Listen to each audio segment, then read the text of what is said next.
Have you ever imagined falling in love with yourself? Not just a passing admiration, but a deadly love. One that traps you in your own gaze and shuts out the world until it ends your life. In ancient times, at the heart of Greek mythology, a boy was born. His name was Narcissus. He was so beautiful, words couldn't describe him. His face was like a statue sculpted by the gods. His eyes sparkled with enchantment, and everyone who saw him fell in love. But Narcissus was different. He cared for no one. He saw love as a weakness, and saw himself as above all others. Even when the nymph Echo fell in love with him, he rejected her cruelly. Echo, who could only repeat others' words, loved him in silence. The gods grew angry, and their wrath is not to be taken lightly. So they decided to teach Narcissus a lesson he would never forget. They led him to a crystal-clear spring deep in the forest. And there, something unexpected happened. Narcissus knelt to drink and saw a face he had never seen before. Mesmerizing eyes, rosy lips, skin smooth like marble. He didn't realize it was his own reflection. He thought it was someone else, and he fell in love. He gazed at this other, whispered to him, smiled at him. But every time he tried to touch him, the image broke with the ripple of the water. And whenever he pulled away, longing pulled him back. As days passed, his body grew weak, his eyes dimmed, and he died there, on the edge of an impossible love. And in the place where he fell, a flower bloomed. A beautiful flower called Narcissus.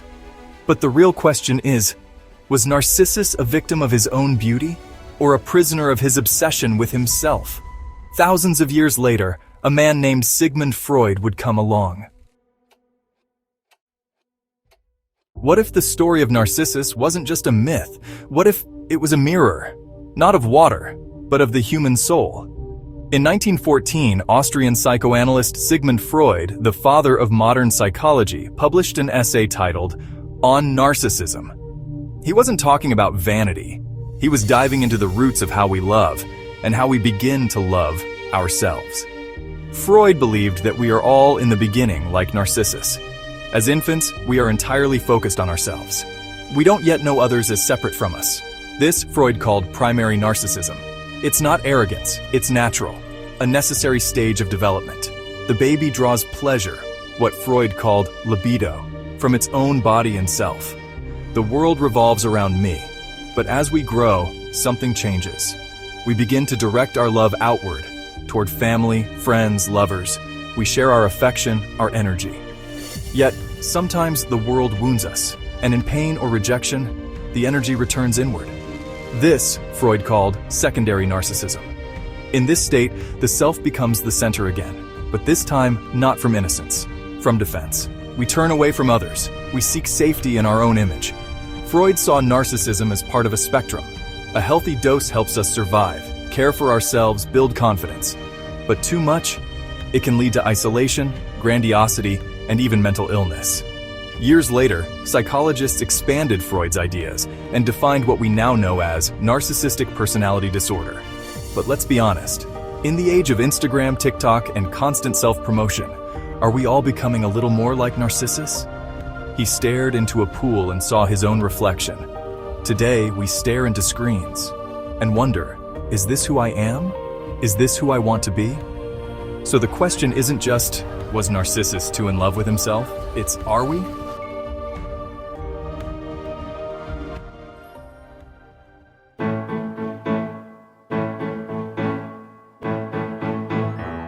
What happens when Narcissus isn't just a myth, but someone you love?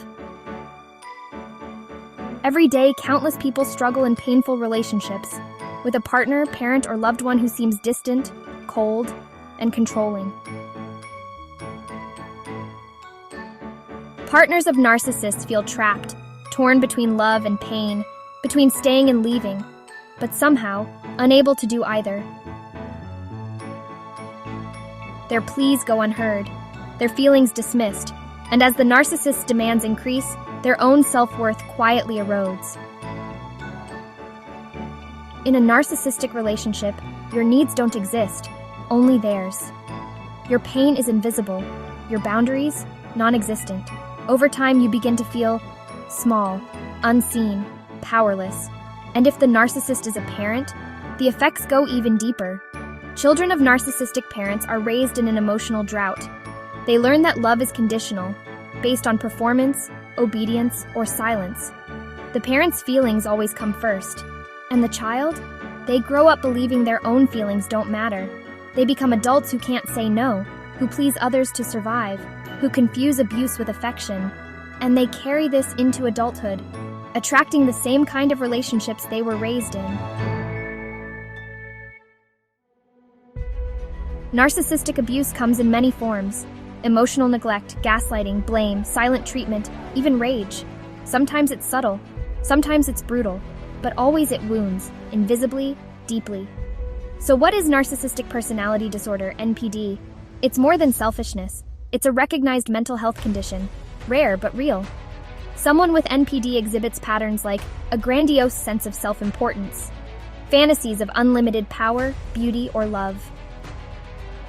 NPD can range from mild to malignant, but the most dangerous? The malignant narcissist, hostile, vengeful, and often destructive. If you know one, run. Healing from narcissistic abuse isn't easy, but it is possible. It starts with understanding, reclaiming your voice, learning to set boundaries, rebuilding your self-esteem, and finally, breaking the cycle. There are tools, resources, and communities out there. Therapies designed to help victims of narcissistic abuse. Books like Dealing with a Narcissist by Darlene Lancer, and checklists and guides to help you identify red flags. If you're struggling in a relationship like this, know this truth. You are not crazy. You are not alone. And you deserve to be loved, not used.